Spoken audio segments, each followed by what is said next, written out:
Oh boy. Thematically half-hearted, a story with no stakes. Even the spectacle falls short of the first two movies. What went wrong with Tron Ares?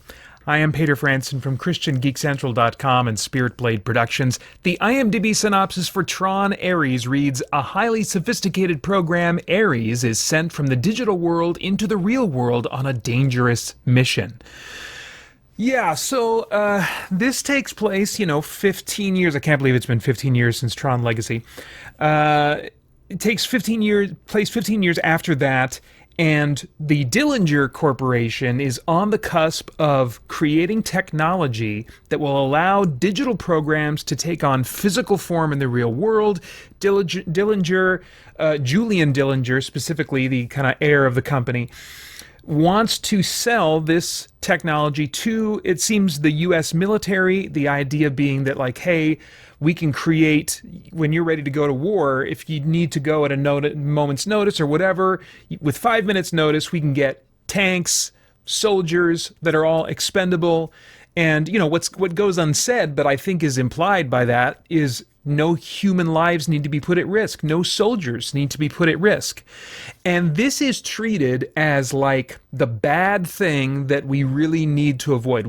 The stakes seem to hang on the idea that, like, Dillinger cannot get this technology because then the military would have this kind of tech. And then, of course, that means, I guess, just the destruction of the world or something. Anyway, this movie did not work for me on a number of levels. There's character clutter is one of the main things related to the story. There's the main. Is there a main character? Ares is certainly a main character, and Eve, what's her name? Eve something or other, or something Eve. Eve Kim, that's right. She is the corporate head now of Encom, which is the competitor to the Dillinger or whatever company. And I guess she's like the human that gets the most attention, but she's got two corporate underlings, one of whom at first seems like he's the corporate head or whatever. He's getting some attention. And then she's got this little underling that follows her around and does everything for her. And he gets some joke time and stuff. Then you've got, on the Dillinger side of the plot, Julian's mother, something Dillinger. I don't know, Mrs. Dillinger. She's the daughter of the original Ed Dillinger from the original Tron, played by Gillian Anderson in this movie. And, she's got some interesting character traits, but still, time is given to her talking. And then you eventually, as seen in a recent trailer, so this isn't a spoiler, you eventually have Flynn, or is it Flynn? That's a question still in my mind. But the original Flynn is part of this story in a sequence that takes place in the digital world. And all of those characters, including Flynn, feel unnecessary and like they just add clutter to this movie. Maybe I think Flynn more so because of the way he was used. I think Flynn has had a lot more potential, given his connection to the previous movies, of being a major player in this movie, having a very significant role. But the way he's used in this movie is kind of a glorified cameo. And at the end of the day, I'm not even sure if it's Flynn or a program or what. It's very, very nebulous. And especially after how Tron Legacy ended, yeah, I think there's appropriately a question mark in my mind that I should expect them to answer. Who is this? Who is this? Is this Flynn? Then what the crap is going on, But condensed down, my biggest problem with the character clutter is there's no strong central human. The attention is divided between Ares and Eve and some of Julian Dillinger as well. Julian Dillinger, I think, a very interesting character, and I'll come back to that. But even so, it was too split. The sense of stakes was really lacking. Permanence for Ares, that seems to be kind of a major through line for Ares' character. He wants to have permanence, but why does he want permanence when every time he dies in the real world, he just reappears in the digital world, and then he can get sent out into the physical world again? It's not made clear to me why he particularly wants permanence in the physical world when he doesn't seem to be in danger of any kind of death. And then also, like I said earlier, if Dillinger gets the permanence code, they're going to be able to make these unmanned weapons for the military that keep soldiers from losing their lives. given that warfare is sadly sometimes necessary, yeah, I'd rather soldiers not have to lose their lives. But if you have an overly simplistic view of weapons and war being always and only bad in every circumstance, which may be a viewpoint that Disney and the writers of this movie sympathize with, well, then a company building more effective weapons that don't put soldiers at risk perhaps does seem to them like a horrible outcome worthy of hanging the stakes of your movie on. But I don't see that. So I didn't feel it. And all the action trying to prevent the outcome of one corporation having some new technology left me bored and uninterested nearly the entire movie. There's also this artificial kind of arbitrary problem of permanence to begin with. We've seen in the first two Tron movies that people can be converted into digital and then reconstituted as physical permanently. And it's treated as though, like, if there's an exception for organic stuff, that doesn't make any sense, because one plot point in this movie is the fact that they have not been able to, like, permanently make oranges work. Like, they usually go away or something like that. They don't usually stick around. And so it's quite the feat when like an orange tree is able to be reconstituted and stick around, you know? And I'm like, what in the world? This doesn't make any sense to me, why suddenly this is a problem, it feels like, given how the laser and the digitization and reconstitution in the first two movies was handled. There was never any question about permanence. And especially given how Legacy ends, it's like, well, yeah, I don't want to spoil Legacy, but given the way Legacy ends, it's like, I don't know why we're suddenly introducing this problem without explanation. I jumped online and I saw, like, oh, well, this character's this and this character's not this, and so that's the reason. Well, they don't say that in the movie. They need to say that in the movie. They need to explain to me why suddenly this is an issue. And I think that is just one example of a larger problem of the rules not being clear. There are big problems with logic that make me wonder if this franchise maybe should have been rebooted as a CG animated franchise like the Reboot animated series of the 90s, which was also about, kind of like computer programs as characters in a all-digital world. I felt this some in Tron Legacy, but way more in this movie, I think largely because so much of it takes place in the real world. The more you try to ground this concept, the more I think I'm going to expect a little bit more explanation of rules and logic of how things work. And there was just a bunch of stuff going on that did not seem to have limitations, rhyme, or reason. So very problematic for me. There was a wasted thread of death that could have been a nice dramatic device, in addition to a thematic one, of course, but it was only half-heartedly committed to. Eve Kim is dealing with the loss of her sister, and that's kind of like, it's supposed to be, I guess, in the backdrop of her mind and her character and what she's going through, but they don't really play that out in a meaningful way at the end of the movie. When they do circle back to it, it just seems like not developed, and there's no payoff for that. Let's see here. Ares, I found him to be a very inconsistent character. In his first handful of scenes, he seems very machine-like, AI-like, not using contractions. And then suddenly he just starts kind of having more human personality traits. And it's not simply a matter of when he's in the physical world he starts acting more human. No, he starts taking on human traits in the digital world as well. And I'm like, could you just drop me a little bit of a clue as to why this is happening? Is he an adaptive program? Is he learning from Julian? Is he picking up personality traits from Julian Dillinger, or what? But it just seems to just start happening. And I'm like, I don't get this character. I don't understand who this person is. The dialogue also many times felt unoriginal, predictable, formulaic, simple exchanges like that sound like you've heard it in a movie a million times. Like, what happened to you? Let's just say I had a little help from a friend. What? Or another time was like, I think something has gone wrong. Or maybe something has gone right. Oh, man. So I've heard so many of these lines, these bits of artificial conversation in so many movies before. It feels very cookie cutter at times. And speaking of cookie cutter, there was some more, not inundating the whole movie, but more of that sort of awkward humor that started in the MCU and then Disney just began recycling and regurgitating in the MCU and then infecting Star Wars. Well, it's being brought into this movie as well.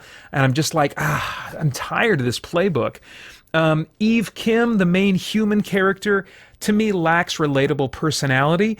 She felt like she was constructed to be a well-meaning, vulnerable character that we are supposed to like and relate to simply for having those two traits. You know, I didn't feel like I had a sense of her personality as I watched this movie. And I think some of that was the script and some of that was the performance. Why is this called Tron? That's a big question I had coming away from this movie. There was a callback, a very, strong callback in Legacy to the Tron program. Tron was the defense program. Played by Bruce Boxleitner in the first Tron movie. He wasn't the main character, but he was the title character and had a very significant role in that movie. Well, although he had a less significant role, he was very involved in Tron Legacy, played a major part in the climax of that movie. There seemed to be hints in the last place that we saw Tron in Legacy that he'd been changed, restored in some way. I thought, well, then we ought to see him show up in some way, even if it's kind of a glorified cameo. We should see him in a movie called Tron, but we didn't. Ares, I thought, could have at some point been connected somehow to Tron. Like maybe there'd be a reveal at the end that Ares was actually stolen program from Encom that Dillinger used, and actually he's a repurposed version of the code that was used to make Tron, so that Ares is kind of like the new Tron. That could have been a neat reveal, a neat callback, and given a really valuable connection to the first two movies, but it just didn't. So I don't know why this movie. Well, corporate branding is why this movie, I guess, is called Tron.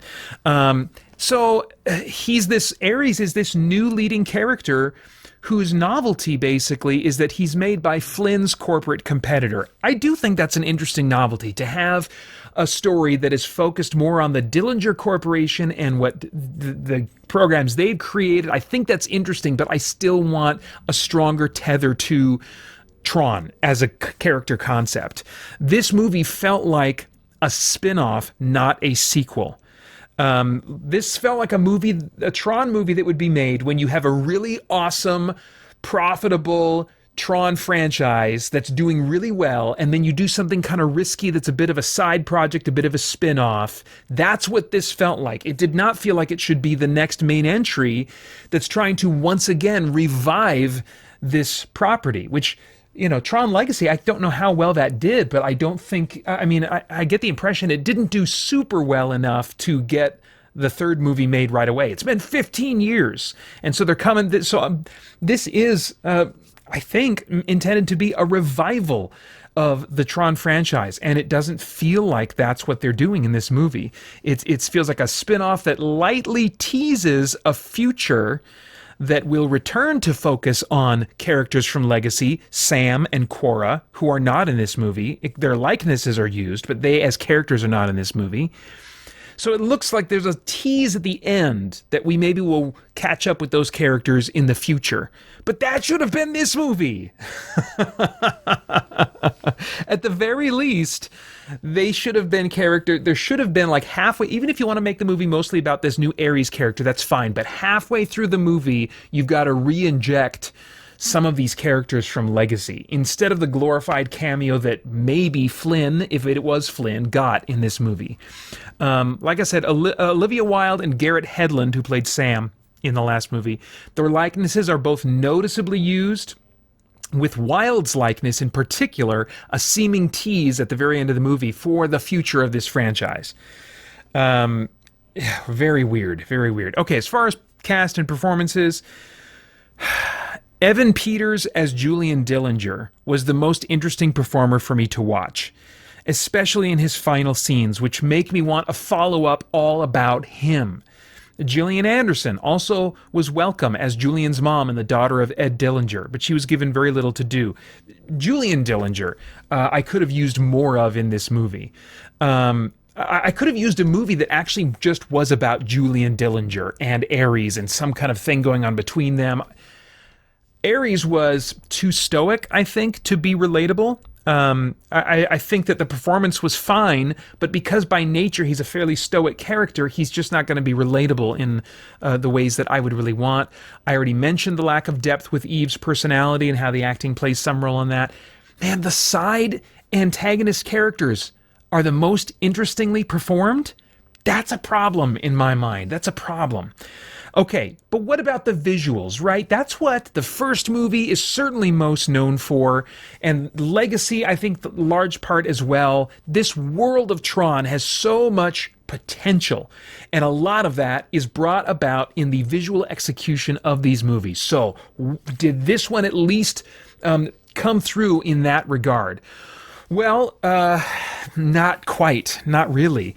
I will say that apart from the main modern, new modern aesthetic for the Tron visuals that were started in Legacy, which are carried through here and iterated on just very mildly. I think that's a cool look. I like what they did, updating the digital world of Tron. That's brought back here. That's certainly welcome. There is, in the sequence involving Flynn, a nod to the retro visual aesthetics of the original movie that I thought was really cool and welcome. I really appreciated that.